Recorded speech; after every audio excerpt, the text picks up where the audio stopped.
بسم الله الرحمن الرحيم magacaygu waa macalin Saciid Saalax maantana waa maalintii xuska macalinka Soomaaliyeed ee 2025 xusuus gooniya ayay maalintaasu ii lahayd sanada kanse mid gaara ayay ii sii yeelatay muddo dheer ama intii ka dambeysay 1990kii waa markii ugu horeysay oo aan maalinta macalinka ku sugnaaday magaalada xarunta lagu xusi jiray maalinta macalinka waana sanad aan la kulmay iyadoo wasaaradda hidaha iyo tacliinta sare iyo bahda waxbarasho ee dugsiyo gaara iyo mid guud iyo kuwa dowladda iyo kuwa dalladaha kala duwan ay dhammaantood meel ku xusayaan oo lagu mideeyey xuska maalinta macalinka oo tilmaan gooniya leh maalinta tan waxaan la soo bilaabay 1973 oo ahayd markii ugu horeysay ee la xuso maalinta macalinka waxaa sanadkaa ku xigay 74 oo macalimiinta iyo ardayda inta ugu badani ay ololihii horumarinta reer miyiga ku maqnaayeen uu xuskaasi baahay oo geed walba Soomaaliyeed hoostiisa lagu soo xusay lagase bilaabo 1975 anigu waxaan mas'uul ka noqday oo ahaa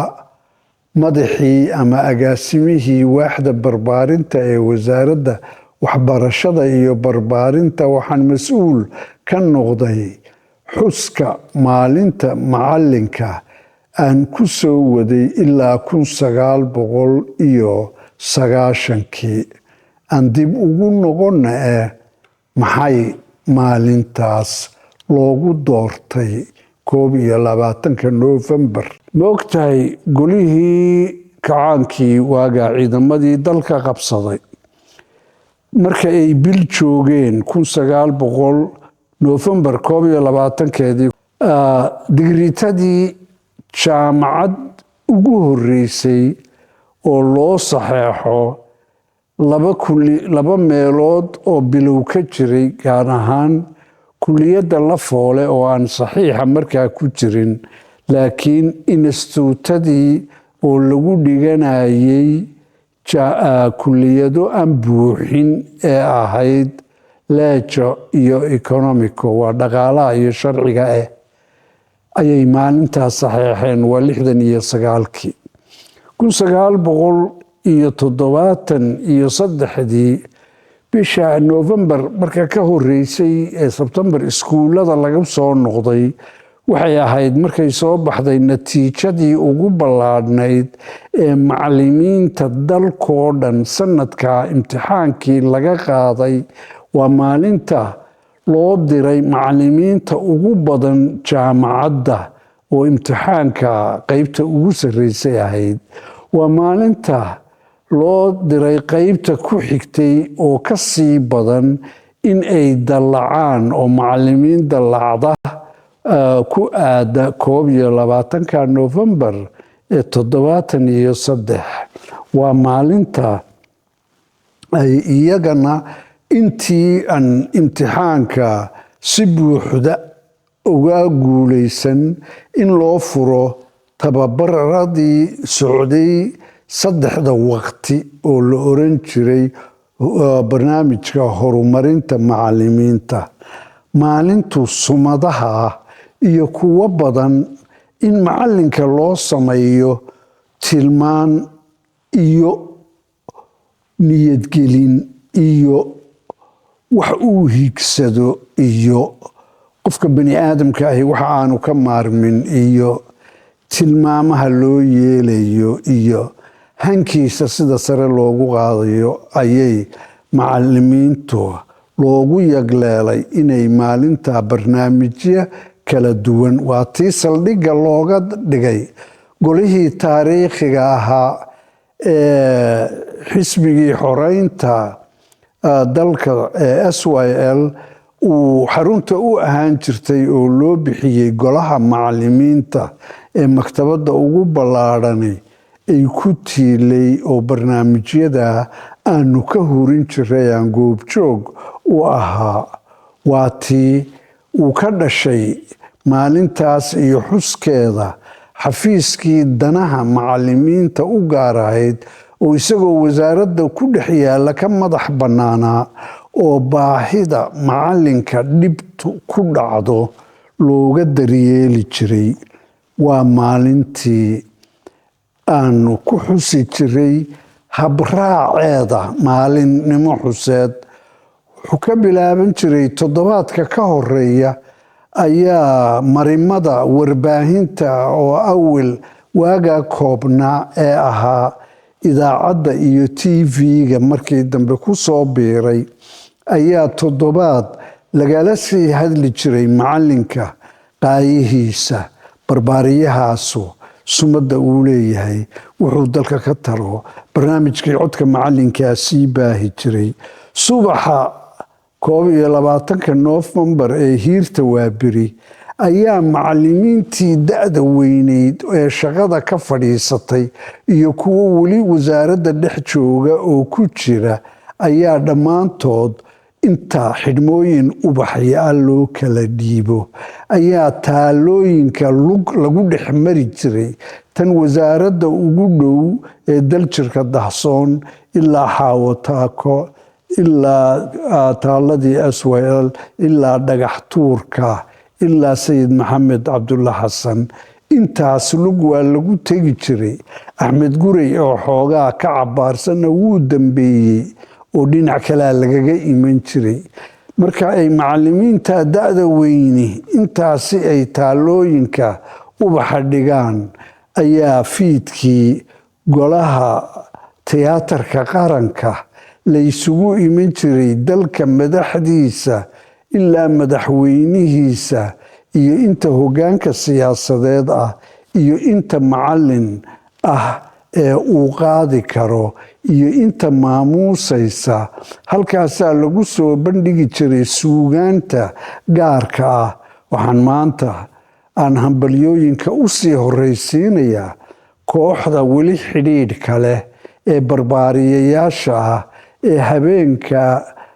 sannadahaasoo dhan ka muujin jirtay sheekooyinka ama masraxiyadaha iyo heesaha waa barbaariyayaashii kooxdii iftiin iyo inta waaxda waxbarashada oo la wareegtay oo dhan la wadaagtay intaasoo xusa waxaa dhab ah haddaba maalintii sidaa iyo xushmaddaa lahayd ayaan sannada kan la kowsaday mid gaar ah oo ka aloosan magaaladii muqdisho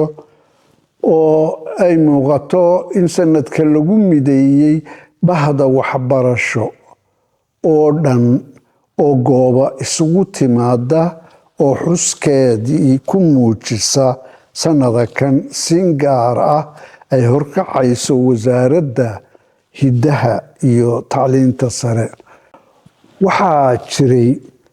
sannadaha badan oo la soo xusayey heerka macallinku wuxuu lahaa oo lagu tilmaami jiray halku-dhegyo gaar ah waxaanu oran jiray macallinku dalkiisa waa u shaqeeyaaye kama shaqaysto waxaanu la tilmaami jiray sida uu laambadda ama shubaca gubanaysa si ay agagaarka iyo ummaddeeda u iftiimiso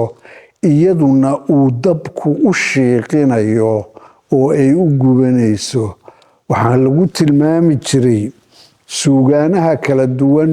oo aan anigu gaar ahaan iyo saaxiibadaydii barbaarintu aanu ku sumadnay waxaa ka mid ahaa maansooyinka iftiinka aqoonta oo ay dadku alifle kordhabay u yaqaaniin, beerta aqoonta, iniinta aqoonta, sabuulka aqoonta, webiga aqoonta, durdurka aqoonta, ilaa uu biyo gaadhay, biyaha aqoonta. suugaanaha tilmaaman waxaan hambalyada macallimiinta maanta ugu soo gudbinayaa mid ka mida oo ah sabuulka aqoontu. waxay tiri, wuxuu macallinku isagoo sheeganaya risaaladiisa iyo tilmaanta iyo fariimaha iyo waxqabadka uu astaanta u yahay, wuxuu yidhi: anaa sahansho ugubaadka, anaa salabkayga qaatay, anaa saray ciidda maalin iniinta sareedo beeray, anaa ubad saandhaqaaja, anaa socodkiiyo oraahda, anaa laxawgooda saafa, saameeya kaskooda maanka, anaa beertiisa maanta, anaa seeroo waraabshay, anaa saxalkii u diiday, balkeedii sare u taagay, anaa sulub caana teelay, anaa beeshayda siiyey, anaa sooroo uu qaybshay, sibraarada kayd ka buuxshay. sabuulka aqoonta hoo, siraadka garaadka saadaasha rumowday, sadkaa barahaa leh bogaadin ku siiya. markaan saymaha waxbarasho, markaan saqal guray turxaanta, markaan sahansho qormeeyey, sugnaatay ujeeddadaydu, markaan bahrashada salkeeda, markaan qodobo u sameeyey, markaan simay oo toleeyey,